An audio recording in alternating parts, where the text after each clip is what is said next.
ગાયત્રીનગરની શિવરંજની સોસાયટીમાં અસામાજિક તત્વોએ દારૂના નશામાં વાહનોમાં તોડફોડ કર્યાની મીડિયા સમક્ષ રાવ. ગાયત્રીનગરની શિવરંજની સોસાયટીમાં રહેતા વિજયભાઈ નારણદાસ થાવરાણી રાત્રિના સમયે આવતા હતા. તે વેળાએ અસામાજિક તત્વો દારૂના નશામાં હતા. તે સમયે વિજયભાઈ સાથે બોલાચાલી કરી હતી. બાદ વિજયભાઈને મારવા માટે દોડતા વિજયભાઈ નાસી ગયા હતા. બાદ આવારા તત્વો દ્વારા દારૂના નશામાં વિજયભાઈના વાહનોમાં તોડફોડ કર્યાની વિજયભાઈએ સવારે મીડિયા સમક્ષ રાવ કરી હતી.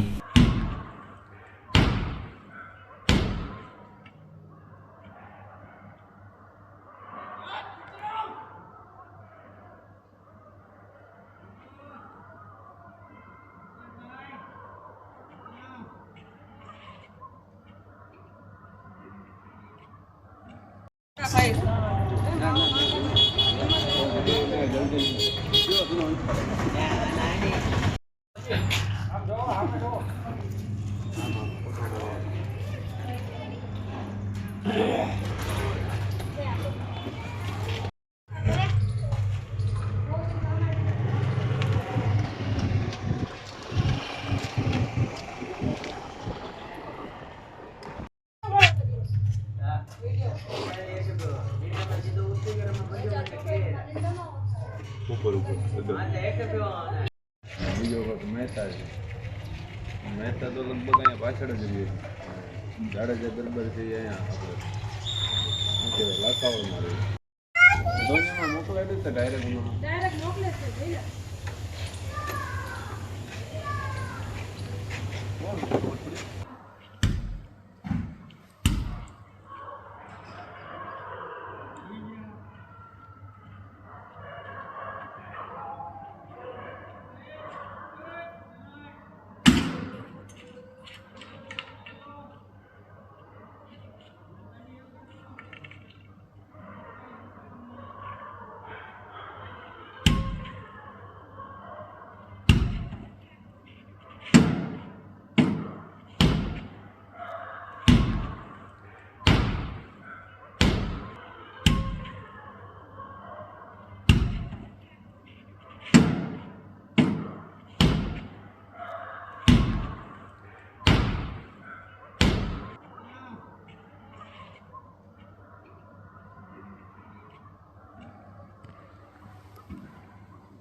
કે પહેલા તમારું નામ?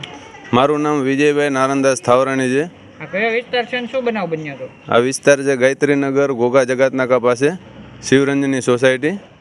ત્યાં હું રહું છું છેલ્લા 8 વર્ષથી. પણ 8 વર્ષની અંદર એવો બનાવ હજી સુધીમાં કોઈ દી બન્યો નથી. આ ગઈકાલે રાત્રે હું બારગામથી આ ગાડી મારી છે. આ ગાડી લઈને હું બારગામથી આવ્યો હતો. તો રાત્રે અજાણ્યા 2 શખ્સો હતા. ઇનોવા કાર હતી GJ04 EA 9494 નંબરની. તે આવીને સીધા ધોકા અને છરી વડે હુમલો કર્યો, જીવલેણ હુમલો કર્યો મારી માથે અને ગાડીને તોડફોડ કરી છે. હું ભાગી ગયો મારો જીવ બચાવીને અને પછી એ લોકોએ ગાડીની તોડફોડ કરી છે. અને એ લોકો એટલે આમ હાલમાં તો મેં તો 2 જ જોયા હતા, પણ એ લોકો લગભગ મને એવું બેસે છે કે થોડાક વધારે હશે. આ બાબતની પોલીસને જાણ કરી તમે? હા. તમને એવું લાગે છે કે ભાવનગરમાં કાયદો અને વ્યવસ્થા ખખડી છે એવું?